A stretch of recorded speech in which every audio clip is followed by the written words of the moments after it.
Bapak Ibu jemaat yang dikasihi Tuhan Yesus Kristus, Shalom dan salam sejahtera untuk kita semua. Pujian syukur kembali kita naikkan kepada Tuhan Yesus Kristus atas penyertaan Tuhan, sehingga kita masih diberikan kesehatan, kekuatan dan kemampuan untuk kita melakukan aktivitas kita sehari-hari. Pada saat ini kembali kita berkumpul untuk bersekutu, memuji dan memuliakan nama Tuhan, dan kita akan membaca dan merenungkan firman Tuhan. Namun sebelum kita membaca dan merenungkan firman Tuhan, mari kita satu dalam doa, kita berdoa. Ya Allah Bapa Sorgawi yang penuh cinta kasih, yang bertakhta dalam kerajaan sorga yang mulia, yang kami sembah, kami imani dalam Tuhan kami Yesus Kristus. Kembali kami datang menaikkan ucapan terima kasih dan syukur kami Tuhan atas penyertaan Tuhan, berkat Tuhan yang sudah kami rasakan hingga saat ini. Dan pada saat ini Tuhan, kembali kami datang untuk bersekutu dengan-Mu, dan kami akan membaca dan merenungkan firman-Mu ya Tuhan. Kiranya Tuhan berkati firman yang boleh kami baca dan renungkan saat ini, sehingga firman itu boleh menguatkan iman percaya kami. Berfirmanlah ya Tuhan, kami umat-Mu ya Tuhan, siap untuk mendengarkan. Di dalam nama Tuhan kami Yesus Kristus, kami berdoa dan mengucap syukur. Amin. Bapak Ibu jemaat yang dikasihi Tuhan Yesus Kristus, pembacaan firman Tuhan pada saat ini terambil dari Imamat pasal 9. Imamat pasal 9 ayat 12 sampai dengan 24. Imamat pasal 9 ayat 12 sampai dengan 24. Firman Tuhan mengatakan demikian. Kemudian ia menyembelih korban bakaran, lalu anak-anak Harun menyerahkan darah korban itu kepadanya. Maka Harun menyiramkannya pada mezbah sekelilingnya. Juga diserahkan merekalah kepadanya korban bakaran itu menurut bagian-bagian tertentu beserta dengan kepalanya. Lalu dibakarnya di atas mezbah. Isi perut dan betisnya dibasuhnya, dan dibakarnya dengan korban bakaran di atas mezbah. Sesudah itu dibawanya persembahan bangsa ke mezbah, diambilnyalah kambing jantan yang akan menjadi korban penghapusan dosa yang bagi bangsa itu. Lalu disembelihnya dan dipersembahkannya sebagai korban penghapus dosa seperti yang pertama. Kemudian dibawanya korban bakaran ke mezbah dan diolahnya sesuai dengan peraturan.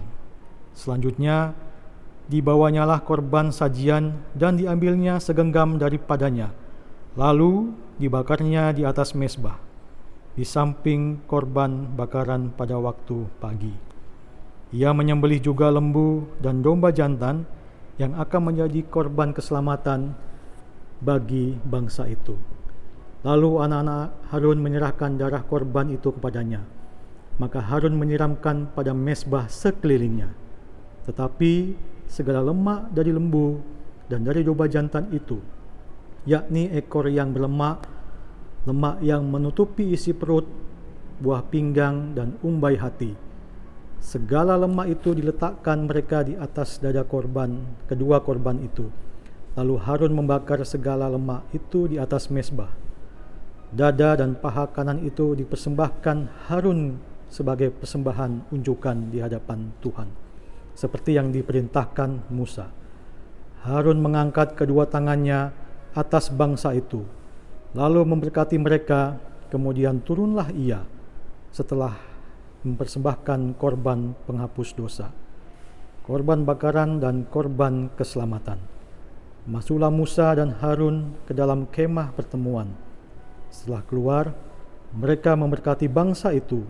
Lalu tampaklah kemuliaan Tuhan kepada segenap bangsa itu, dan keluarlah api dari hadapan Tuhan, lalu menghanguskan korban bakaran dan segala lemak di atas mezbah. Tatkala seluruh bangsa itu melihatnya, bersorak-soralah mereka, lalu sujud menyembah. Demikian pembacaan firman Tuhan. Berbahagialah kita yang membaca, merenungkan firman Tuhan, dan melakukannya dalam kehidupan kita sehari-hari. Haleluya. Bapak Ibu jemaat yang dikasihi Tuhan Yesus Kristus, renungan kita pada saat ini bertema tanggung jawab. Setiap kita memiliki tugas dan tanggung jawab yang berasal dari identitas yang melekat pada diri kita. Misalnya sebagai guru, karyawan, pegawai, wira swasta, mahasiswa, pelajar, dan lain-lain. Sebagai guru misalnya, kita bertugas memberikan pelajaran kepada siswa sehingga mereka mampu untuk memahami pelajaran yang diberikan. Sebagai orang tua misalnya, kita bertugas untuk membimbing, melindungi, dan mengurus anak-anak kita. Semua tanggung jawab tersebut harus dilakukan dengan baik agar kita menjadi orang yang bijaksana dan tentunya menjadi kemuliaan nama Tuhan.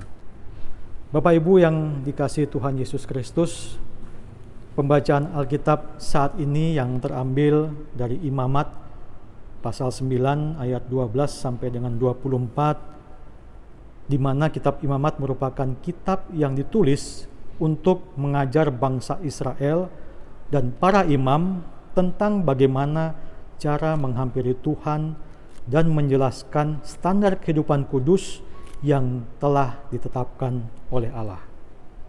Bagi siapa Bapak Ibu? Bagi umatnya. Dalam Imamat pasal 1 sampai dengan 7 menjelaskan tentang pengajaran jenis-jenis korban yang dipersembahkan kepada Tuhan.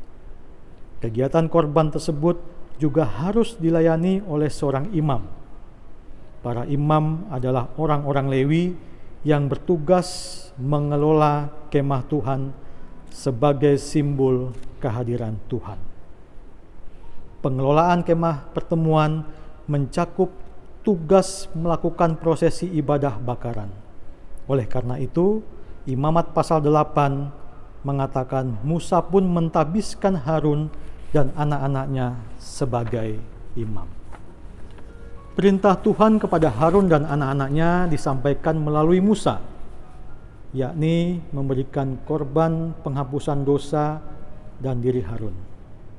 Sedangkan perintah bagi orang Israel adalah korban penghapusan dosa dan korban keselamatan. Imamat pasal 9 ayat 3 sampai dengan 4.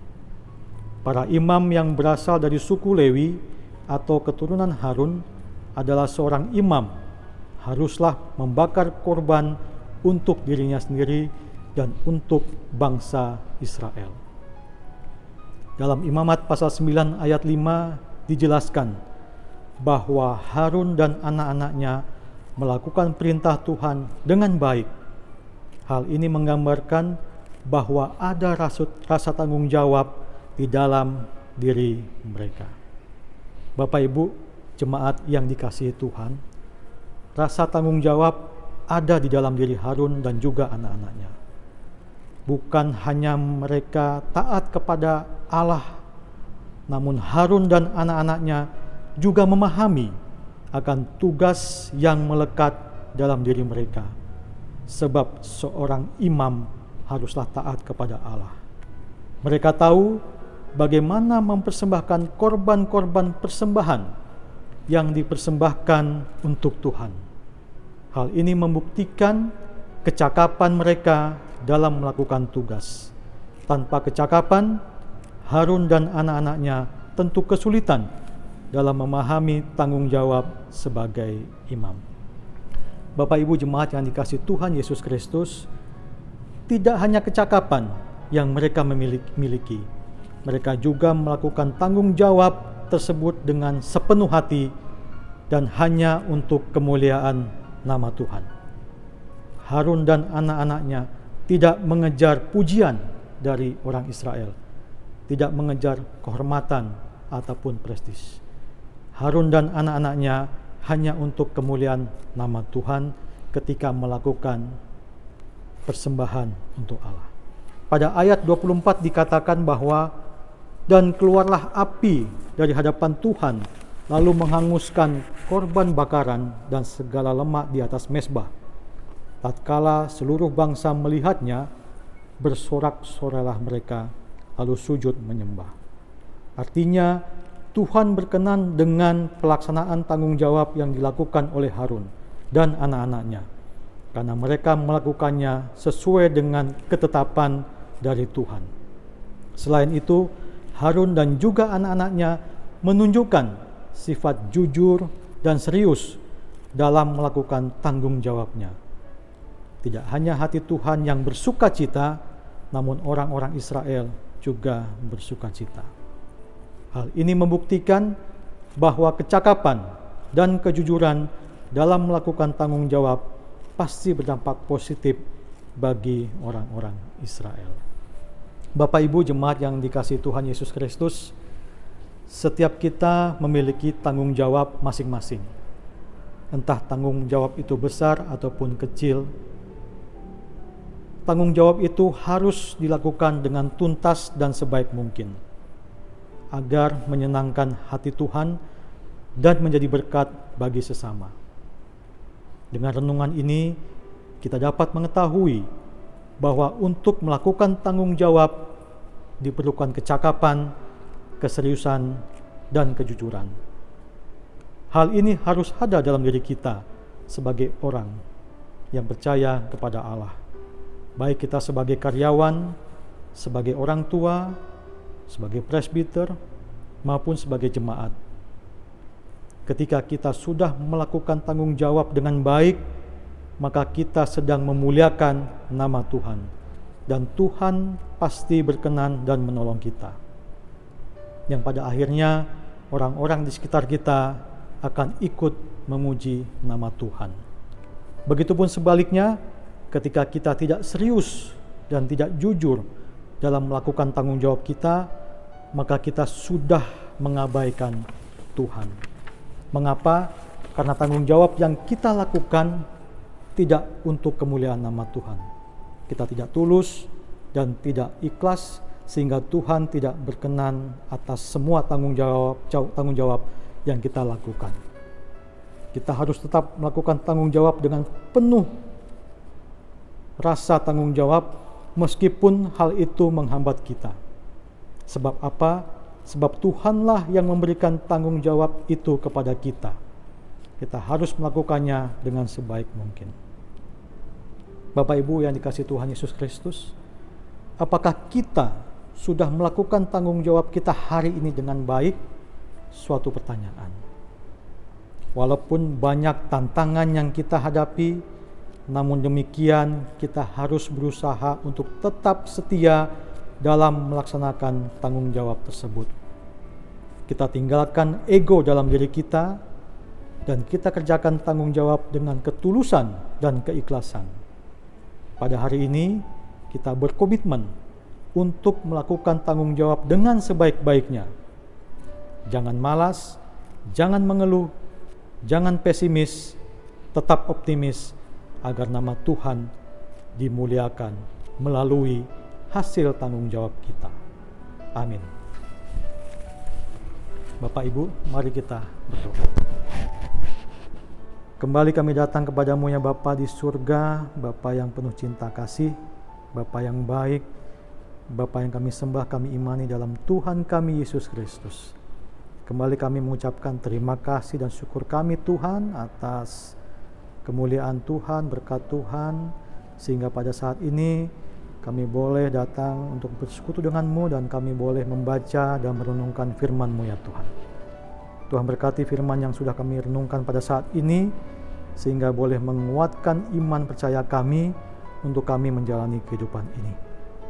Kami mengucapkan terima kasih ya Tuhan atas berkat-berkat yang Tuhan sudah berikan kepada kami. Ya Bapa di surga, kami mendoakan bagi umat-Mu yang pada saat ini berkumpul untuk bersekutu dengan-Mu. Tuhan memberkati mereka selalu. Tuhan berikan roh kehikmatan sehingga mereka boleh selalu dalam keadaan memuji dan memuliakan nama-Mu ya Tuhan. Boleh dalam keadaan baik, boleh dalam keadaan sehat. Apapun pergumulan yang mereka sedang alami, sakit penyakit, kiranya Tuhan boleh dengarkan doa-doa mereka sehingga jemaat-Mu yang dalam kondisi sakit Tuhan boleh sembuhkan. Umat-Mu yang dalam keadaan menghadapi pergumulan yang berat, Tuhan boleh ringankan. Ya Bapa di surga, Bapa yang baik, kami juga mengucapkan syukur atas semua kasih karunia Tuhan. Kami juga berdoa untuk para penatua, diaken dan pendeta ya Tuhan. Tuhan berkati mereka selalu di dalam tugas dan pelayanan. Terima kasih Bapa, kami mohon ampun akan kesalahan dan dosa kami. Inilah kami, inilah permohonan kami yang kami alaskan di dalam nama Tuhan kami Yesus Kristus, Juru Selamat kami yang hidup. Amin.